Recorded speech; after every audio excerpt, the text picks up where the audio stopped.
Today's episode has been brought to you by Schedulicity. And also by the Pelvic Health Professionals membership site. This is where healthcare professionals from all modalities, yoga teachers, PTs, movement educators, midwives, doctors, doulas, massage therapists, OTs, this is where they all get to come together and collaborate and learn about all things pelvic health. I am super excited about this. I have seen the difference that learning about my own pelvic health has made in my life, my practice, and then as I teach yoga students in group classes, in one-on-one sessions, I also see the difference that niching down has made in my income and how easy it is to share this message when I really have found this passion of pelvic health. And so this is an up-to-date library of resources, an online private group, monthly Q&A calls, access to amazing pelvic health experts from around the world, and also my 8-hour online training is all in the membership site. So it's $25 US per month or $250 a year, which is an amazing value because my course alone is $379. So it's kind of a no-brainer. It's like you get the course if you're interested and then all of this other stuff on top of it. So to find out more, visit pelvichealthprofessionals.com. Now, if you're listening in real time, we're getting close to doors closing. Doors close on September the 13th. Yes, that's a Friday. Don't let it be unlucky for you.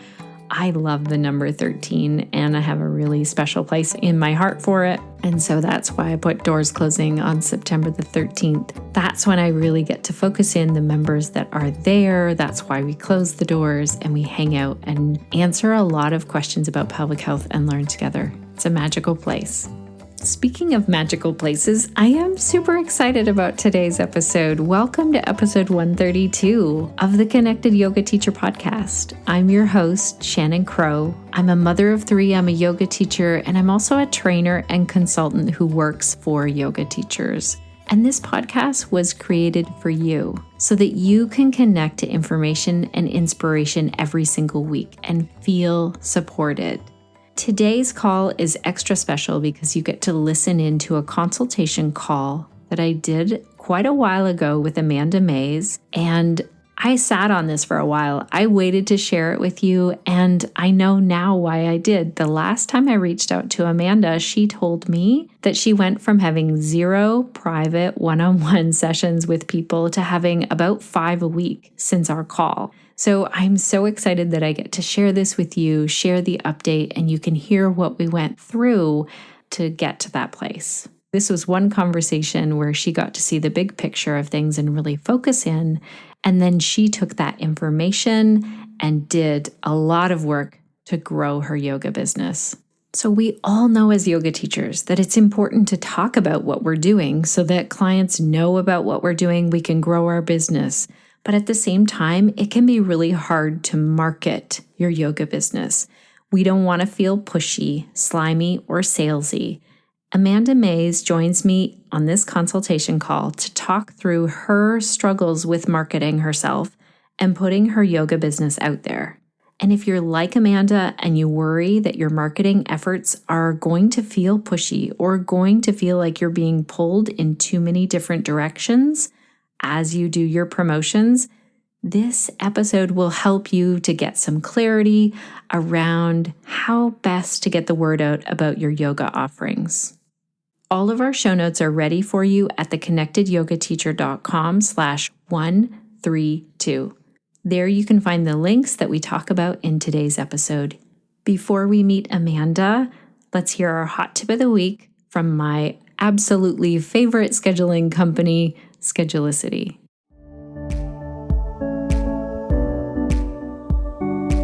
Hello, Connected Yoga teachers. This is Allison with the Schedulicity Hot Tip of the Week. Feng shui your yoga space by getting rid of appointment books, messy calendars, and stacks of sign-in sheets. Keep your business energy flowing with the new advanced marketing option. So, Shannon, Blake asked you what you'd like to automate, and you said everything. We agree. Now you can automate your thank you messages, birthday greetings, time to book reminders, and re-engagement discounts for people you haven't seen in a long time. Set and forget your preferences and stay even more connected with your clients. You can also promote your services and products at the time of online booking to add even more value to your clients' visits. If you're looking to attract more prosperity in your business life, add some elements of wood and water and check out advanced marketing. Now let's dive in and meet Amanda. She is a self-proclaimed yoga and happiness ambassador. Amanda works as a freelance editor and occasionally teaches e-courses on writing, specifically journaling, and how to use that habit to fuel a bigger writing practice. And guess what? Amanda's doing all of this while raising 6 children aged 3 to 16. She has very limited free time, but you'll hear that she wants to expand her yoga offering to begin working one-on-one with clients and to be way more purposeful in her approach to teaching yoga and also marketing her yoga. I also want to tell you, connected yoga teachers, that if you have a listen to today's call and you think, wow, I want to do this for my yoga business, 2 things that you can do. You can either take what you hear in 3 things. You can take what you hear in the podcast and run with it. Secondly, you could book a consultation call with me and we can really individualize this for your yoga business. Or 3, an amazing option is that Amanda McKinney and Amanda is a podcast host, a marketing consultant for yoga teachers, and just an amazing human being. We are running a group program that starts October the 10th. Now, spaces are very limited and this will fill up very fast. So if you are interested in working with a group of 6 yoga teachers for 6 weeks to really focus in and increase your one-on-one bookings, this is the place to hang out. As an insider, I just want to share with you that Amanda and I have run group coaching together and we've run it on our own. And this is the first time that we're really going to focus in and really work with this one topic of how to increase your one-on-one bookings. And I'm super excited about that because when we focus in and really look at it, we have the ability to make some really fast progress of building and growing that in our yoga business. Okay, connected yoga teachers, let's dive in so you can hear right from the very beginning of how do I market, what direction do I go, how do I get more one-on-one work with people, all the way to what really worked for someone in real time. Welcome to the Connected Yoga Teacher Podcast, Amanda. It's great to have you here. It is so lovely to be here this morning. Tell me what feels like the biggest challenge right now. How can I help you? Oh, I feel like I'm trying to take all these different parts of me, things that I've done work-wise in the past, and trying to figure out how to marry them together so that I can help people on their path toward wellness. So I previously ran a small press and worked as an editor, and I've done a lot of work helping women with journaling as a way toward self-discovery and healing. And I'd like to somehow be able to incorporate that into my offerings. That's amazing. I mean, those go together really well. It's not like they do. And yeah. I just feel like, and I don't know if it's me that's like hung up because I can't see exactly like A and then B and then C, because I'm just like, this is what I want to do, but I can't quite figure out how to put the steps together. Does that make sense? Makes sense. Yes, okay. It does make total sense. We have an episode coming out soon, episode 95. Okay. And I would say that would be one to dig in even further if you want to take a look at sort of what's bubbling underneath the surface and how you can't really see like the clear path forward. But we'll go through parts of that right now. So okay. I would say looking at all of the things that are really calling to you, what are some of the top things? Like, what are some of the ideas bubbling up, even if they're huge and you don't want to tell anyone, like, you're into writing. So maybe it's like, I want to write a book, or maybe you want to host some type of a retreat and it seems huge, but anything like that feels like, do you have a crystal ball? No. So No, I have been working on a novel for a long time. Okay. But I'm doing my 300-hour teacher training right now.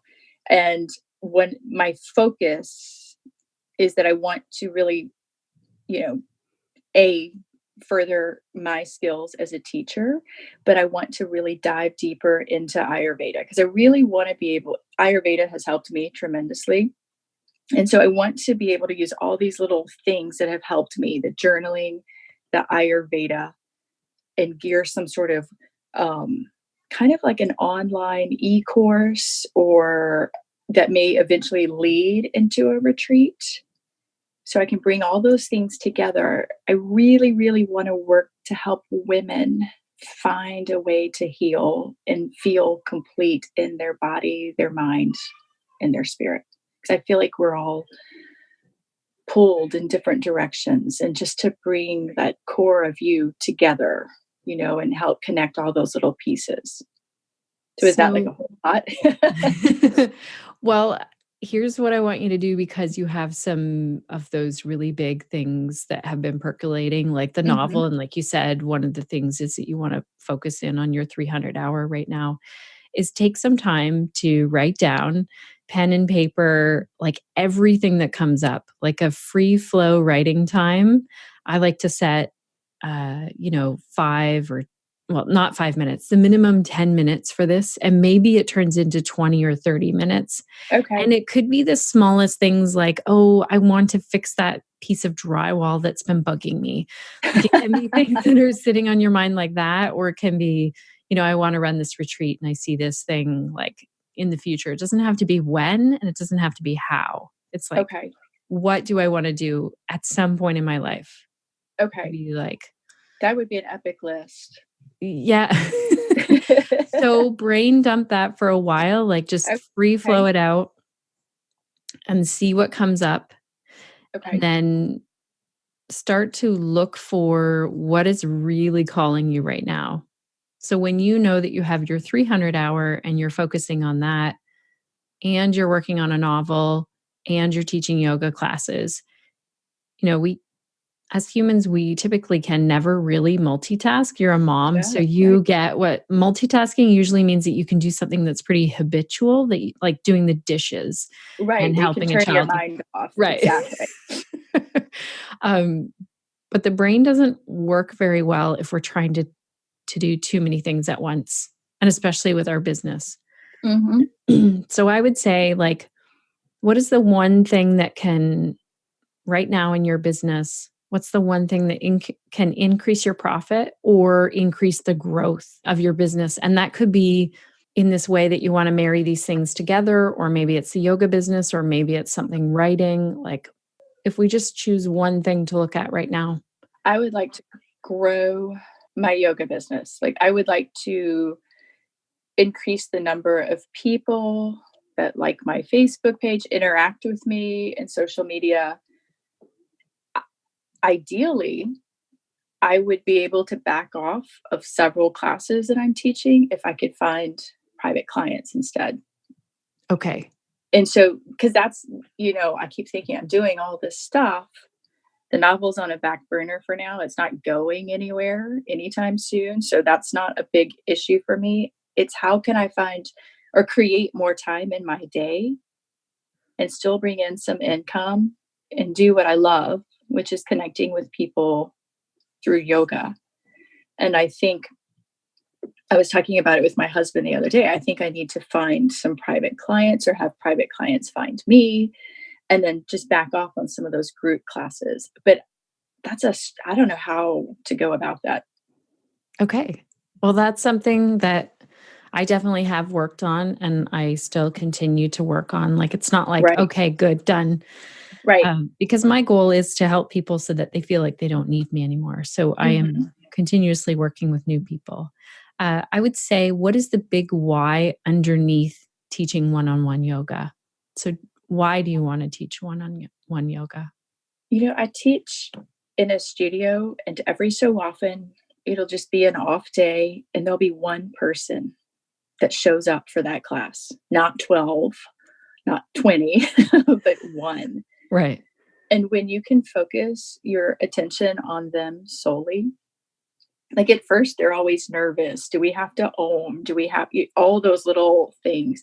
And getting them over the hump and into their practice, and then really being able to focus on where they're losing their chaturanga or whatever it is, so that you can just help them feel a bit stronger about their practice, know where they need to work or put in a little more effort and attention. I love that because when they have that moment and they look at you like, "Oh my God, I just did this," it's worth everything, right? That's the best feeling in the world for me.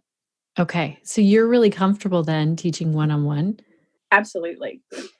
And then what's the big why in terms of what so you see them gaining like a confidence in their own practice and this Or one-on-one maybe, attention? yeah, moving a little deeper sometimes into, there's just this point in yoga where you have your practice and you just go, you do your classes. And then sometimes you need that one on one attention to get you beyond that hump. So you can move just a little deeper or further, whether it's physically or philosophically or spiritually. I like opening those doors. Okay. And so I read in your bio that you have 6 kids? I do. I just had to bring in that you're also like working and doing other things. And are you still doing the editing work? I occasionally will take on a freelance job if it's someone that I have worked with before or a project that particularly excites me, but I have really pulled away from that. Okay. And so does it feel like yoga and teaching one-on-one yoga would be more in the line of what you want to do? Yes. Okay. And that was the So thing. It was a huge leap for me to start closing those doors, but in the spirit of if I take this stuff off my plate, more things will come to me.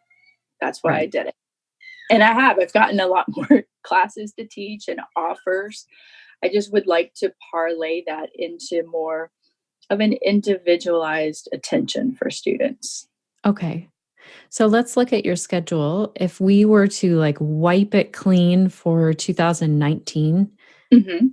and we looked at January, just a typical week in January once holidays are over and people are getting back to yoga, what would it look like if you could design your schedule so that if money wasn't an issue, time wasn't an issue, and supporting your family, like childcare, all of those things were all taken care of, how many private one-on-one classes would you teach in a week? Hmm. I would like to teach 5, maybe Okay. 5 privates and then keep a couple of group classes just because there is an energy exchange in those group classes that is a little different, and I still want to be involved in the greater community here and not just limit my offerings to people who can afford one-on-one. Does Right. that Yeah? Yeah. Um, that's one reason to do it. And then some people love to go to a community class, or sometimes you'll work one-on-one with someone and then they sort of graduate towards a group Mhm. class. Or they want to attend more Right. to group class. What does your calendar look like right now in terms of how close are you to putting in 5 spots in your week, given what you have right now? I if I could do it if I dropped some of those, like, mid-morning, midday classes. I could put in either 5 mornings or 5 midday slots, mid-morning slots, and And then just so do, like, group it in the evening. right. And so there are a couple of factors to bring in here. The roadblocks that start to come up. Well, one is financially. Could you financially do that? Yes. Okay. And then another one is could you do that with sometimes we as teachers feel really responsible for our students or for the spaces that we work for that they're counting on us. I think I could. I work the studio that I teach most of my classes at is, we are filthy rich with really amazing teachers. And so Okay. I feel like if I were to walk away from a class, that there would be a teacher that I would feel confident in turning it over to any of those teachers in that studio. Oh, that's so good. I I know, love it's really lucky, right? You are lucky. I love how you explain that as filthy rich in subs or a teacher to take over. Like that is a really great gift. I wonder if you even could try it on for a while. Like, would you be able to take 1, 2, or 3 months and ask for a sub for that time and try it on? I think so. I think I Right. could do that. The thing is with working one-on-one is it takes time to build it. Our best advertising is someone telling someone else how great they feel. Exactly. And so that takes some time. And the other thing is that we have to be okay with marketing this. So it's like if you want to see 5 people in a week in an average week, you need to see, okay, what is working now? Do you have any one-on-one students right now? No, I don't. And Okay. that's what I'd really and that's you just hit my big, like, issue, my big hump, which is marketing that. And like, it's hard to market myself. It's one thing to promote my classes on Facebook and say, "Hey, I'm teaching here at this time, come for whatever." It's a whole other thing to say, "Oh, by the way, I'm taking on private clients right now, and this is why you should come to me." Right. And I'm confident in my ability to work with private clients. I am not confident about marketing myself that way. You and like so many other yoga teachers out there. So let's Right. just take another example. I used to run a farmer's market for 5 years. So I worked at growing vegetables and harvesting vegetables and getting other vendors in to the farmer's market. So I had 2 choices. Either I don't tell anyone and I just hope that people show up to buy my vegetables. That's me.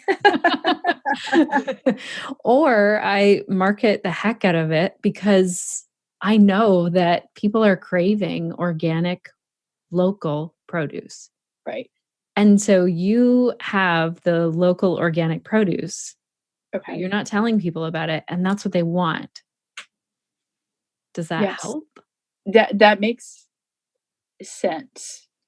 And I have a following on Instagram. Finally, because I've listened to your podcast enough to know like what I should be doing. I started a Facebook page. It's kind of new. Started a little group for people that are interested in wellness and things. I feel like when I pop into these spaces and it's a hard balance between being in the space and sharing information versus marketing. Right. Just and I know it needs to be like more of sharing and less of marketing, but I feel like every time I try to market something, there's this big neon flashing light saying, look at her, look at her." Right. And so I just feel like that's my hardest thing is how to do it where I don't feel salesy. And maybe I have to feel salesy. Maybe I have to get comfortable with that. Maybe that's my issue. Um, I think we could definitely work the marketing muscle just like any other muscle in the body, and we Mhm. can practice. But there is like, I get it. I don't want you to sound salesy either. I don't want you to be like, "Hey, this is on sale. Buy now." Like Mhm. spots are going fast. Exactly. All of those things. So what if we instead really focus on who might be your ideal student? So let's think of something that you feel like you can really help someone with. It might be something that's going on physically, it might be something that's going on emotionally. What might the ideal yoga student be dealing with? What are they suffering with? Given the feedback that I get from students that take my classes and consistently come to my classes, um, really specifically thinking of women, say mid to late 40s, early 50s. starting to hit that menopause thing.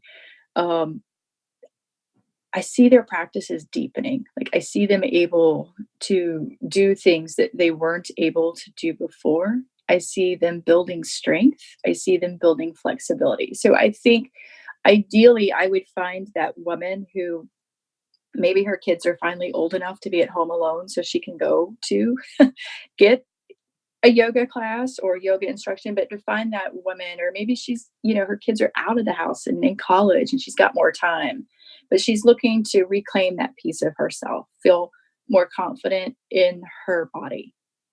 Okay. So I think to help, build strength, build flexibility.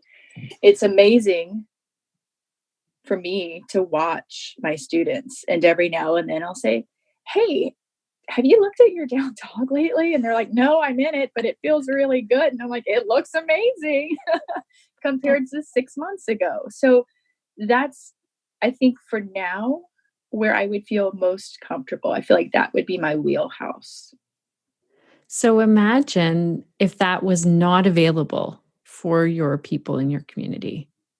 If there was no yoga available. I know you said that you're really rich in other teachers, Hmm. but you have a unique talent, and part of marketing is recognizing that and then Yes. telling people, what brought you to yoga, what you love to teach, who you love to help.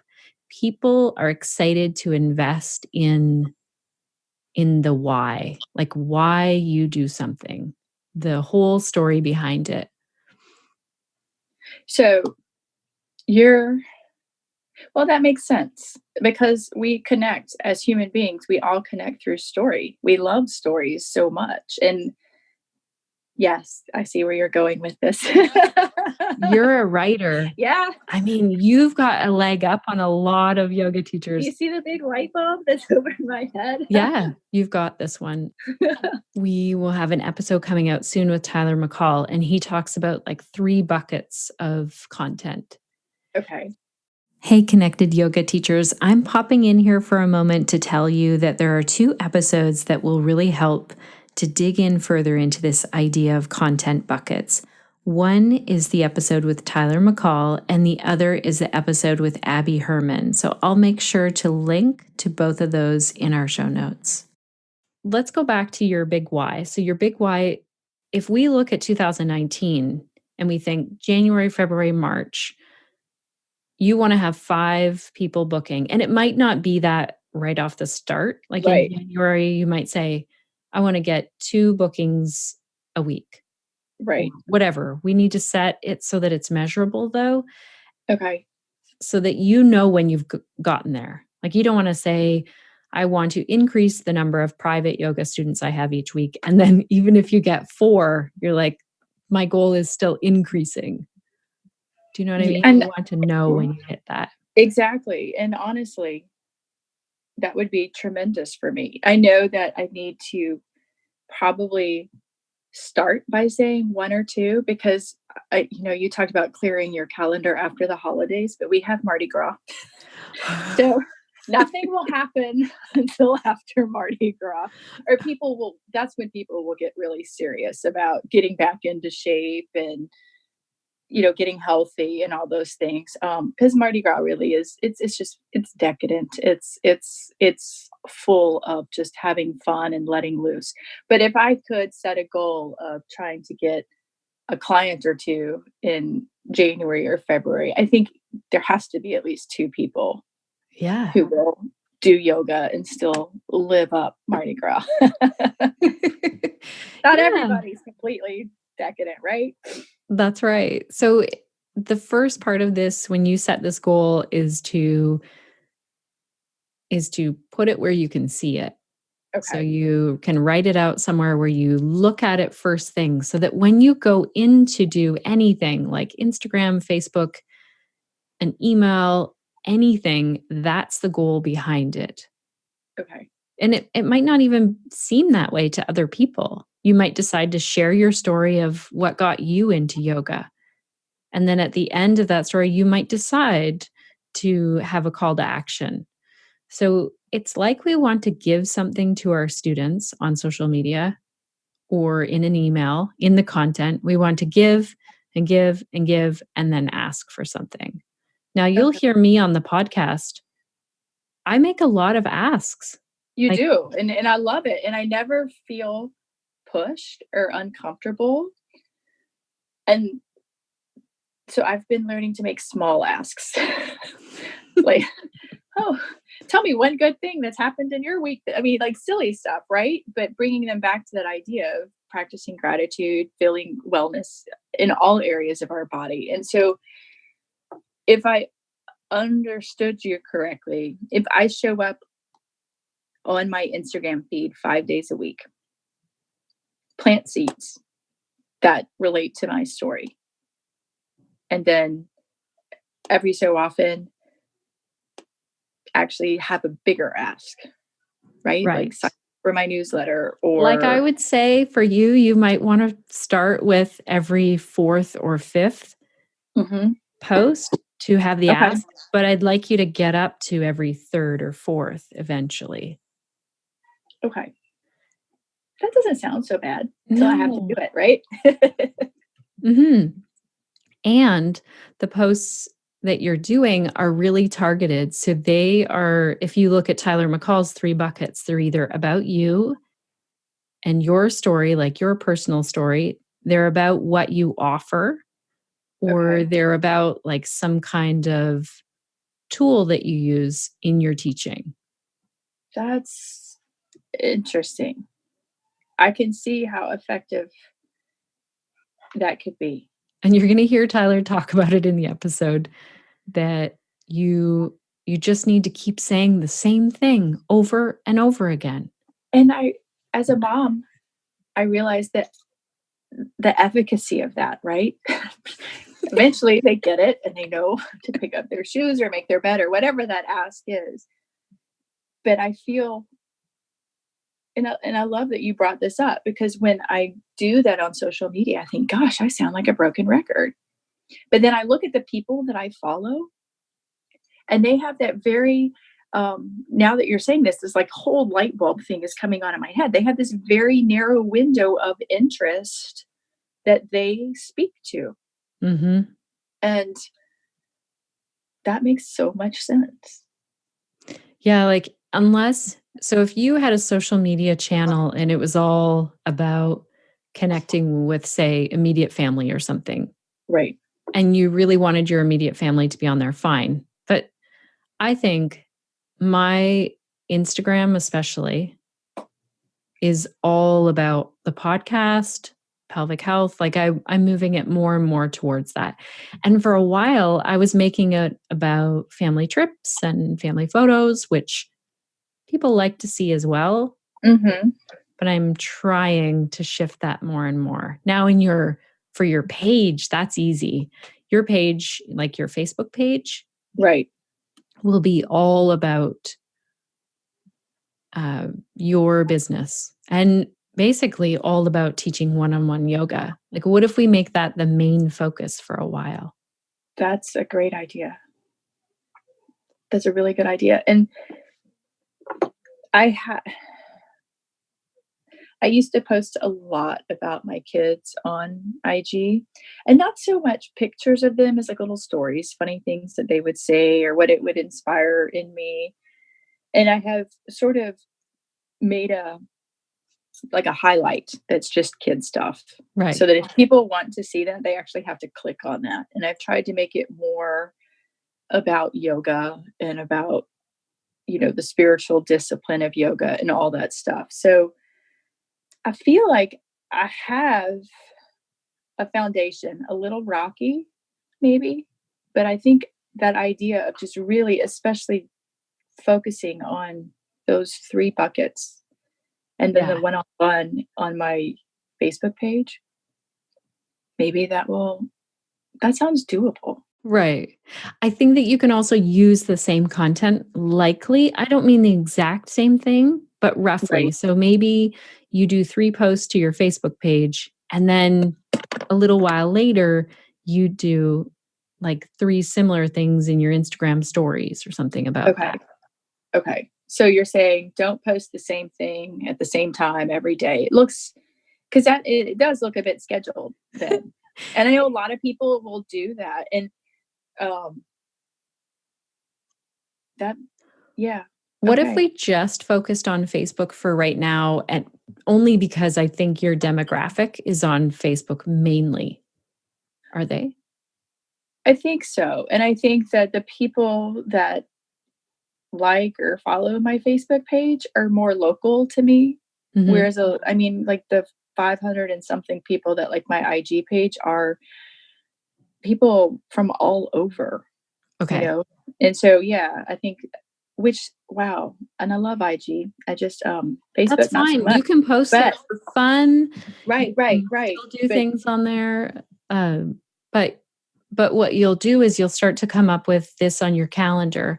How can you post 3 to 5 times a week for a while on your Facebook page? And the great thing about your Facebook page is you can schedule those posts. right. And so I know people have a regular feature sometimes on their Facebook pages and where they'll do the same thing on Monday or the same thing on Wednesday, that kind of stuff. What I'm thinking Yeah. is that you could come up with kind of a template in your mind, but it might not look that visible. Sometimes those bother me when I see like Yes. it's the same post and the same image and they're just, it doesn't feel real. Now, if you want some ideas, I did a month of Facebook posts on the Connected Yoga Teacher Facebook page. I decided to try it out and see what happened. And I haven't even shared those stats yet, but Okay. definitely my engagement went way up Okay.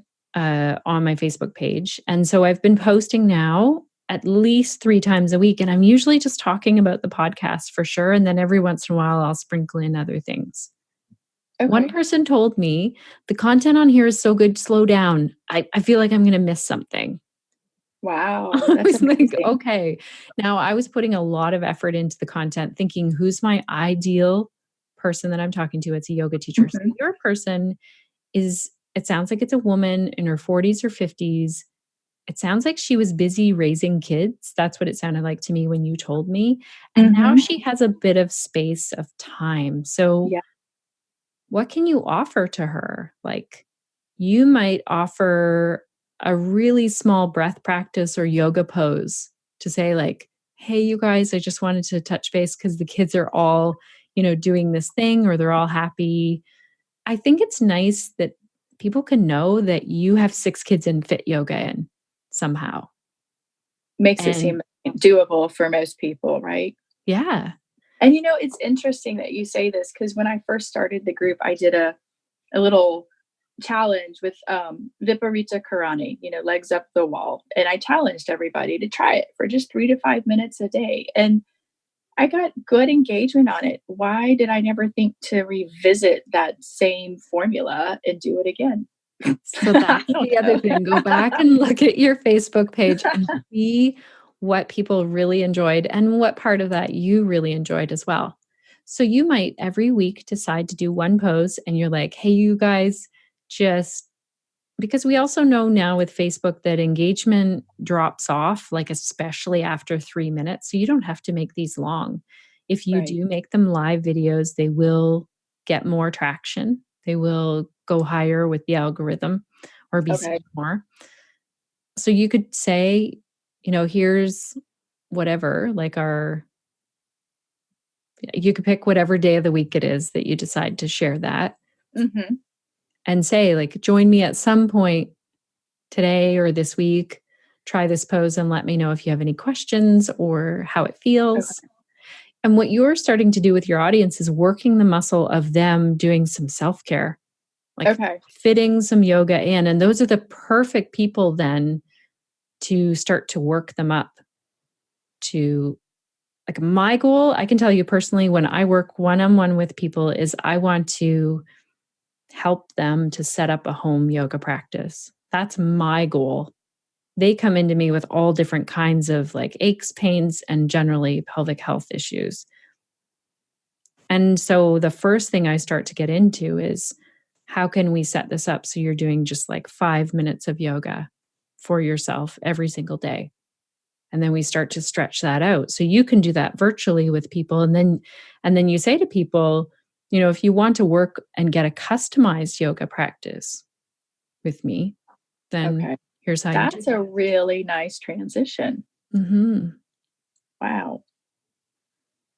I like that a lot. Did it sound salesy? Like No, it didn't. It sounded very natural and organic. It didn't sound like I never saw it coming. Let's say that.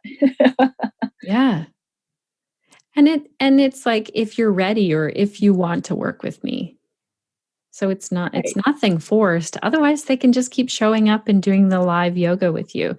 The other thing that's happening with that live yoga or that video is that people are just getting to know your teaching style. And so live video is different than me videoing myself doing a pose and then just posting it. Live video, I may address them at the beginning, yes, and then demonstrate the pose and then say something at the end. Am I understanding that correctly? So let's set up. I really like this one way to do live video, and you can change this as much as you want. But I like, first of all, to get people's attention. Like, what are they going to get out of doing this with you, out of investing their time? Right. So you might say, this is a great pose, like legs up the wall. This is a great pose for the end of the day. I'm a busy mom with 6 kids. This really helps me. Right. To feel whatever your personal experience is, really is what you're sharing. Mm-hmm. And then you introduce yourself. You can say, I'm Amanda and I blah, blah, blah. Like this really short introduction, just like I do with the podcast. I'm a mom of 3. I host this podcast and I'm a consultant for yoga teachers and I'm a consultant and trainer. Like it needs to be specific. So you are going to say, I'm a yoga teacher who teaches both group and one-on-one. Like you want that to be in that. You don't want to just say, I teach group classes at these places. That would push your students to sign up for those places. Class. Right. Yeah. So you do a very short introduction of who you even are, and then you do the yoga. And at the end is where you do the ask. So it's like, I'll be back here next week with another pose for you. And in the meantime, if you want to set up a time to work one-on-one with me, here's how you do it. And then how long does a live video stay on my Facebook page? As long as you want it to. Okay, so I don't need to worry about necessarily posting it at a peak time or figuring out what that peak time is. It will. I find that most people watch the replay. Like I might have only, maybe there's 4 or 6 people live. I know that there are very like high engagement people who have a lot more people show up live, but don't even worry about that. Basically, you're taping this replay, but it will go out more. And people appreciate that it's live. It doesn't have to be perfect at all when it's live. I'm probably gonna have to do like 3 and throw them away just to get over that nervousness of talking on camera, right? And I still have. Do you use a video camera or do you use your phone? So this is a really great question. I've used just my laptop. Okay. I've used my phone. And I've used, what's that called? I don't know. A webcam. Okay. Oh, yeah. Okay. Okay. Someone was just telling me today that is what they use for their professional yoga videos is a webcam. And it has a microphone on it. And it picks up the sound well. So I'm going to give that a go. A lot of the time, I just go live with whatever I have. We had a great episode also with Ian Gray, who talks about here are the steps to start going live. And one of the things he said in that is to try going live just for yourself. So you just make it a video that only you can see. Okay. And you just play around. Like I had to play around at my house because the lighting was a real issue. Especially, I mean, even here in South Louisiana in the wintertime, you would think we have sunshine all year, but we don't. So I'll have, and I guess, my husband has a GoPro. I guess a GoPro would work for something like that too. Maybe I could get him to set up and tinker. He's better at that than me. Yeah. Okay. And really your phone is your best friend for a while because it's going to go very easily. So you can do it Right. with yourself. And then once you feel brave enough, I would say do a video in the Connected Yoga Teacher group Okay. because everyone is supportive in there. Like you I can have say, noticed hey, you that. guys, I'm terrified to do this. I want to give this a try. And, give me Okay. your feedback. Tell me your questions. You just need people to cheer you on to keep going. So I will tell you that some Absolutely. of my very first live videos, I was creating them because my yoga students couldn't make it to class. It was stormy. I think Okay. I'm going to do it again this winter for my students because they're asking for yoga classes and I don't teach until the spring. It can be really snowy here. I And know. I've lived in Montreal. I oh, there you remember go. winter. I remember the Canadian winter. So some of my first videos, I didn't know what I was doing, and I put the camera on my bird feeder until more people would start showing up live. Like that is the Okay. number one thing that you wouldn't do because who's going to watch 10 minutes of my bird feeder? Oh, that's hilarious. So I made some huge mistakes doing it, and guess what? I just got better. Like I Mhm. just figured it out, and that's what everyone else is doing. They're just figuring it out as they go. Right. And you have to start with crappy. Like think of when you were raising your first child compared to the sixth. I Oh, always yes. feel bad for that first one. I know. That's hilarious. I told Or my it's kids that probably the just other like day. I was like, teaching I that. really didn't know what I was doing. I still Right. don't really know, but I know more. Exactly. And I Yeah. guess it's a lot like teaching that first yoga class where, you keep saying right and you're having them go to the left and you've got everything mixed up. So absolutely, it does get better. I Yes. know that. Yeah. So I would like to ask you if you set up a regular time to do a 3 to 5 minute Facebook video for Okay. your students, especially to gain more one-on-one students, that would be the goal. When could you do that on a regular basis? Roughly regular. Like sometimes we have a holiday and we skip that day. But consistency is really key. Right. I think I think I could do that on a Wednesday or Thursday morning. Okay. Do you know what So, time? Which day? um, it could be either one, and it could probably be any time. I could, let's just say 9 o'clock, because by then I can tuck people away and move into my space. Okay, so 9 a.m. and we could pick Thursday, and that way if it didn't work out on the Thursday, you could post it on the Friday. Okay. So 9 a.m. on Thursday, when could you start that? Could you do this Thursday? As in the one coming up? Yeah, Not today. Um, not today. yeah, I think I could. So I So a have a week whole from today. week to like work up my nerve and Yes. figure out the logistics of filming myself. So what's really nice and what helped me to do the live video is to have the time set, the day set, it on my calendar, and then to have a list of ideas. Okay. So it doesn't have to be that you definitely do that idea for that day. It might change for some reason. Okay. But say even as you're getting closer to Christmas and I don't know, people are busy, you might decide to share a breath practice that helps you Right. or whatever, is coming up for that. You can kind of look at the calendar. And so you start to look at, all right, what's happening on the calendar Hmm. and plan it out accordingly. Keep it very short though, one pose. So the very first thing that you start off with is the benefit, like why they should stick around and do it. An Right. intro of you, that one pose, and then to wrap it up. Every time I would invite you in this live video to say something, like have it written out even. If you'd like to book a one-on-one session with me, here's how you do that. Okay. So how would that be? How would people book a one-on-one session with you? Well, magically with the fairies.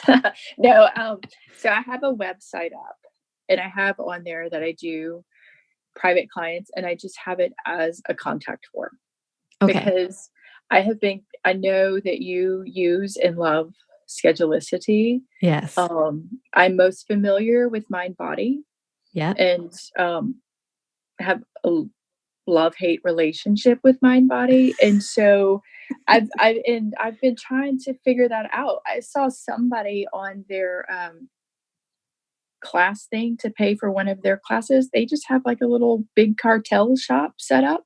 Mm-hmm. And then you go through and you purchase the class, and then I guess she gets back to you with the schedule. And I was hoping to do it the easiest way possible. I don't know if Schedulicity is the best option. If I have a calendar and they pick a slot, I guess my concern, and you can probably understand this as a mom, is that sometimes as a mom, you have to drop things and take a kid to the doctor, or your daughter falls off her horse and you go to the ER on Thanksgiving morning, that kind of stuff. Right. So, Right. that's my life. So there's, but I guess it's no different than being on the schedule at a studio, and I would have to just find a sub, or I would have to reschedule with a private client. Yeah. Private clients are very understanding, especially if you have 6 kids. They're going to Yeah. be like, my private clients are always like, oh, like if I can't make it for weather or my kids or I'm sick, Mhm. they know. And sometimes they have to cancel. I try Okay.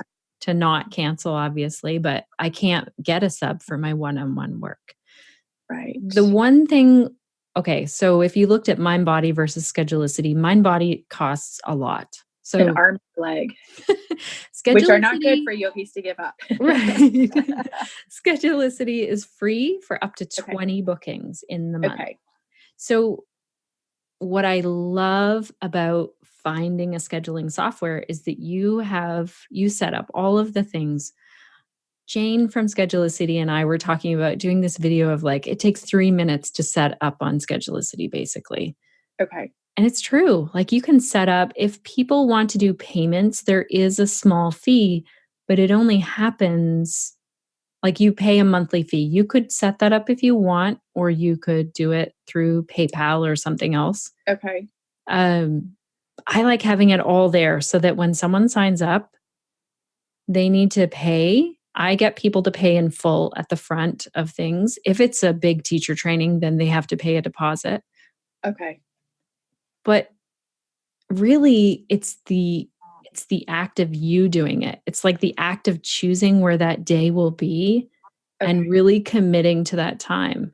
So say you choose one day in January and you think this is the day I'm going to take bookings every single week. And you know, on that day, if you don't have any bookings, which is what is going to happen at the beginning, you need to market on that day, in that time. That's Okay. your day to fill your calendar with, okay, how can I get more people in? Then you could schedule out your social media posts. You could email your students. You just start to brainstorm, how can I get people to book with me? Okay. The other part I might get you to do, I mean, I've given you a lot of to-do items here. I know. I love it. I'm a list maker. Girl, give you're me gonna stuff love to this. check off, and I'm going to do it. So the next one is to make a list of 15 I believe statements. So you write down the number 1 to 15, and then Okay. this is for your yoga business teaching one-on-one yoga. And this Okay. might start to dig into some of your discomfort around marketing and pricing this. Okay. The great thing about this is you could take so usually if someone makes me frustrated in, like, say I hear someone else's belief and it bumps up against mine, that's where my I believe statements come in. So for example, I believe that pregnant women should take time to heal postpartum and not be in baby and me boot camp. Like, Right. that's a real strong belief of mine, and it definitely goes against some other people's beliefs. So when you find yourself frustrated by something that you see happening, maybe in the yoga world or in the, fitness or whatever it is, Mm-hmm. write that belief down. Like, that's where you really know those are your core values as a yoga teacher. That makes a lot of sense. One of cool. those, I bet, that's really close to the top of your list, because I heard you say it, is that taking that space for that busy mom who's hit that Mhm. point in her life. Like, why is that important, is what I would ask you. Yeah. It's honestly, that's what saw me through having 6 kids. I had my husband was lovely in that as soon as they were weaned or they did not feed on demand, I could leave on a Saturday morning and he would hang out with the kids and feed them and do all the daddy stuff so that I could have time away.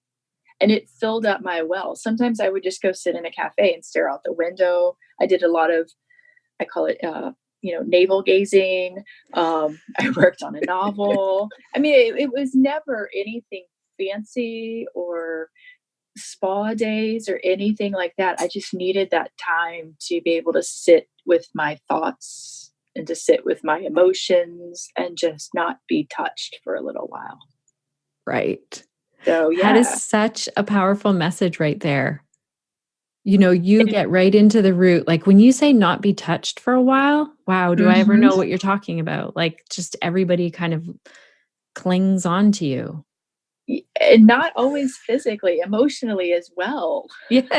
And I realize I'm supposed to be supportive, but sometimes I'm like, really? I got my own stuff going on. You're 17, figure it out. I was walking around my house the other day and then I realized that the kids are like following me. So Yes, they don't really want to hang out because they're teenagers and they're super cool, but they do. They want to hang out. And absolutely. and you're right about that well thing. So you'll get into your belief system around why that's important. Like someone could argue, you know what? A good mom will just have all the time in the world for her kids. So that'd be one of the things that would push against my belief system. I'm like, Oh, sure. yeah.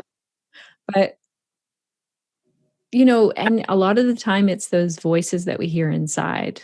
Like, Mhm. I shouldn't head out for the day and leave my kids. What kind of a mom am I? So you would address that. Like, you're the mom who's going to fill up her well and then be there for them. And it was always one of those things, like, sometimes I'd come home at 2 o'clock. Sometimes I wouldn't come home till 7:30, and I knew that they were in bed. But it was always lovely to come home, and when they see you, they just light up. And it's like you're just this most amazing rock star, and you just walked in the room, and you feel like a superstar. That's they needed that space from me as much as I needed it from them, I think. Yeah. So, how in that hour or whatever time you allot, how can you nurture and create this space for that person? What does that look like? And That's a great question, yes. And then that's what you'll tell people. That's your marketing, which is not, this is nothing like selling a used car. And selling a used car is important to someone who needs a vehicle. But I think we like your marketing of this yoga is just all you have to do is tell them that it exists over and over again and way more than you think. People That's are it, busy and they don't see things. exactly. And I love that idea of how can I nurture and hold that space for them. Mhm. It's one of the things that my students tell me in my group classes is I'm really good at doing that. And so it's just going to be different working one-on-one with somebody. So the next part that I would bring to that is, why is it important for that person? So think of the frazzled mom. Mhm. I remember I had postpartum depression after my first. I was tired. I felt like no one really understood what I was going through. Um, so imagine that mom, and maybe she's in her 40s or 50s and she's starting to feel like, who am I now? Like my kids are Right. leaving home. Like I spent all this time and now they've turned into teenagers and they don't even want to hang out with me. Like, what is it that you're offering her? That's your message over and over again. And what if she doesn't hear about your class? What if she doesn't hear about that one-on-one offering? So it's like the difference you can make in someone's life, and it's selfish if you're not telling people about that. Well, that's definitely a different way to look at it. And it does make you feel less icky about the marketing of it. Mhm. But listening to you talk about that, maybe, and I guess because we don't get a lot at our studio, maybe I do need to look at being open to teaching younger moms, like moms in their late 20s or early 30s who are still in the trenches, and being able to say, hey, you are going to get through this. I'm standing here before you because I got through it. And these Yeah. are the tools that you can use, to help you. So that would open up a whole other, I guess, Yes. market, or at least demographic, I guess would be the right word. Yeah. And you can see how that works. Like maybe for January, you could focus on the mom who's 40 or 50 years old. Hmm. And then you say, for February, I really want to focus on the younger mom, like the newer mom. And Yeah. and your audience is not going to notice that. Like they will, like maybe a little bit, and you can see, okay, who does this draw in? You're doing a little test. Hmm. But they're just like, she's talking to moms. I'm going to do this yoga. I think it's great if you can narrow it down that you are talking to moms. And you don't think I know you like to talk about niching Yeah. down, but and that's the biggest like hurdle for me, is that fear of, what if I niche down so much that maybe people don't want to do yoga for moms or whatever. I don't know what you could, whatever they think it's going to be in their head, because I've marketed toward moms. So let's not put anything on your website that it's yoga for moms. And the only niche part of this for a while is we just try it in a video. So it's just you saying, here's a pose that has helped me to raise 6 kids. Here is why yoga made a difference, and I want to help you today. Or You might maybe, not even be saying mom, but you are right. definitely targeting the busy mom. Okay, so that's it. I can target them without using the word mom. Mhm. Um, You could and even then my say, what niche, if you're a busy parent and you don't feel like you can fit yoga in today? right? Here's 1 minute of something, and now you've done yoga. Feel good about it, and off you go. Yeah, that's Yeah. brilliant. But I guess my niche could be about helping people explore self care, right? Yes, Or and space, that's take space. pretty, like, that gets a lot more Broad. broad. I Okay. would say, let's just try. It's the difference of if I'm a new mom and you're saying you offer self-care and so is someone else and someone else is offering restorative, I'm like, where should I go? You're But if right. you're saying I do yoga with new moms, I'm like, well, that's the one for me because that's who I am. Okay. Okay. We twist it, especially when we go to niche down. But the great thing about content is you could create content and then maybe in 3 months' time you shift gears and you're like, I'm seeing a lot of people with hip pain. And so now I'm going to do 3 months of where I just focus on sharing a live video for hip pain, which y- y- you need to start somewhere. It doesn't mean that you have to rebrand everything. You're just going to Right. focus in right now. And Yeah. that makes sense, because even I've been trying to figure out how to just play around a little bit with the online e-courses that I had taught previously, the journaling stuff, but that works into the same market of, okay, Mhm. here's yoga poses that can help you, but here's some journaling things that can help you, or writing activities that can help you at the end of the day just unload it all, go to bed with a clean slate, right? That's how I could tie all that stuff in, like we talked about at the beginning. For sure. And how nice would it be, like, if then you add that in, like you said, like a total brain dump that they're going to do at the end of their day? That Hmm. might be one of the practices that you offer. And it would definitely set yourself up then as, like, talk about when you introduce yourself, talk about your writing background and anything else that you have to offer for that.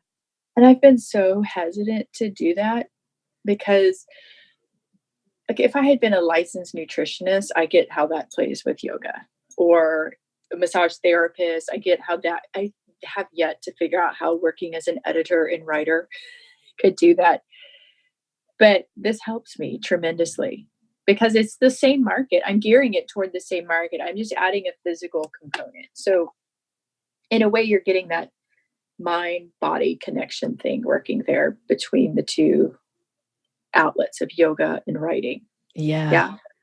I took an expressive arts and yoga course and it was life-changing. Like I thought, oh, cool, I'll be able to paint a pretty picture. Well, that is not what came out of it.